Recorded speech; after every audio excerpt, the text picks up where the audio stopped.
let's talk about our relationship with the planet. It's a delicate dance, isn't it? A constant give and take, this incredible balancing act that honestly keeps us all alive. But what happens when we start to stumble, when that balance gets thrown off? Today, we're going to dive into exactly that, our impact on the environment and what the path forward might look like. To really get our heads around this whole thing, let's start with a kind of fun question. What if our planet actually had a job? Like a formal job description. What would its main duties even be? Well, it turns out it would have four absolutely critical jobs. First off, it supplies everything, and I mean everything we need. All our resources, renewable and non-renewable. Second, it's basically a giant, super efficient cleanup crew, absorbing and processing all the waste we create. Third, it sustains all life, this whole web of biodiversity. And last but not least, it provides that stuff you can't put a price on, the sheer beauty of a landscape, a sunset. It's a pretty demanding job, right? Now here's the catch. The planet has its limits. The first big one is its carrying capacity. The best way to think about this is like a bank account for nature. You can only take out resources as fast as nature puts them back in. The moment you start withdrawing more than is being deposited, you start running a massive, and I mean serious, deficit. And the second limit? That's its absorptive capacity. This one is more like a giant sponge. The environment can soak up a whole lot of pollution and waste, no problem. But every sponge gets saturated. Once it's full, it just can't absorb any more, and all that extra gunk starts to spill over, causing some real, lasting damage. Our environmental crisis, it really kicks off the moment we push past both of these limits. So the big question is why? Why are we pushing past these natural boundaries? Well, it really boils down to two main things. First, our global population is just growing and fast. That puts an incredible strain on resources. And second, our modern lifestyles, especially in wealthier nations, have created these standards of consumption and production that are just huge. It's created this giant imbalance between what we're taking and what the planet can actually sustain. In this slide, this shows you everything. You can see how things have completely flipped.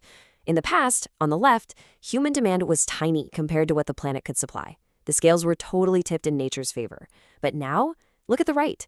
Thanks to population growth and industrialization, our demand is way, way bigger than the environment's ability to keep up. The scales have completely reversed.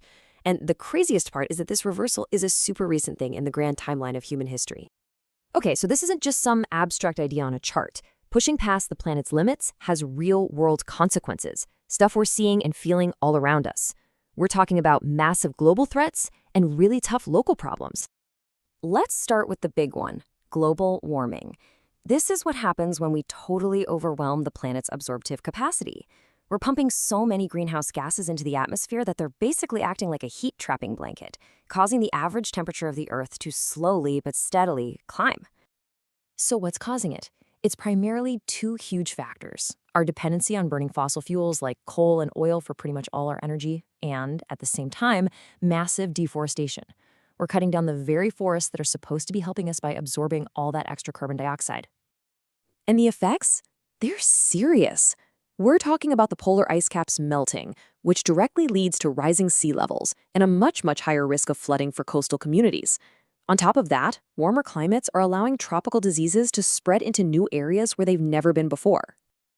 All right, on to another major global threat, ozone depletion. The best way to think of the ozone layer is like the Earth's built-in sunglasses. They're super important.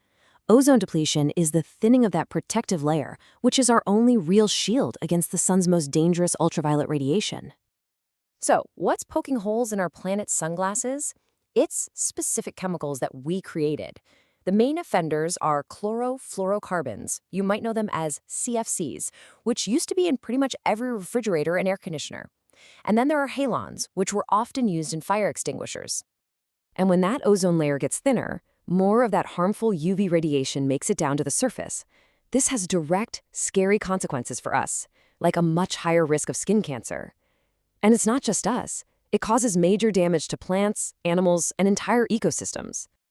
Now, let's bring this home and see how it looks on a national level. Take India, for example. Air pollution is a massive issue. I mean, get this, there were 300 million vehicles on the road back in 2019. Just try to picture that. And that's on top of widespread water pollution, major deforestation for fuel and industry, and serious land degradation from overusing chemicals in farming. It's a perfect storm of environmental pressures. So yeah, the situation is urgent, but the story absolutely does not end there. There is a path forward. There's a whole philosophy designed to help us find that balance again, and it's called sustainable development. This right here is the classic definition, and honestly, it's so powerful. It's all about this idea that we can and should meet our needs today, but in a way that doesn't completely rob future generations of the ability to meet their own needs. At its heart, it's really about fairness between generations. It's that simple. So how do we do it? Well, a huge piece of the puzzle is a massive switch in how we get our power. We've got to move away from the highly polluting fossil fuels you see on the left and go all in on clean, eco-friendly sources like solar and wind. Not only are they cleaner, but in the long run, they're often way more cost-effective. And look, this isn't just a theory. These are real solutions that are already happening.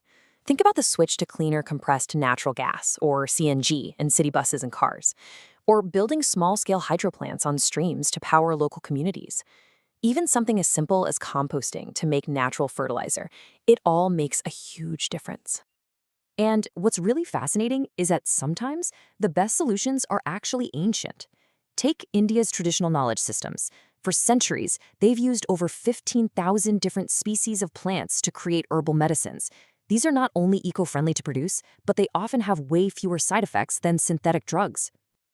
Here's another brilliant example: biopest control. Instead of spraying fields with harsh chemicals, we can use nature's own toolkit. Products made from the neem tree, for instance, are incredible natural pest controllers. And encouraging populations of birds like owls and peacocks, they're amazing at managing pests naturally. It's all about working with nature instead of fighting against it. So as you can see, the strategies are there. The knowledge exists, from cutting-edge renewables to ancient wisdom, which really just leaves us with one final and probably the most important question of all. What's our role in all of this? What part do you and I play in actually building this sustainable future? What choices are we going to make today to make sure tomorrow is a world we actually want to live in?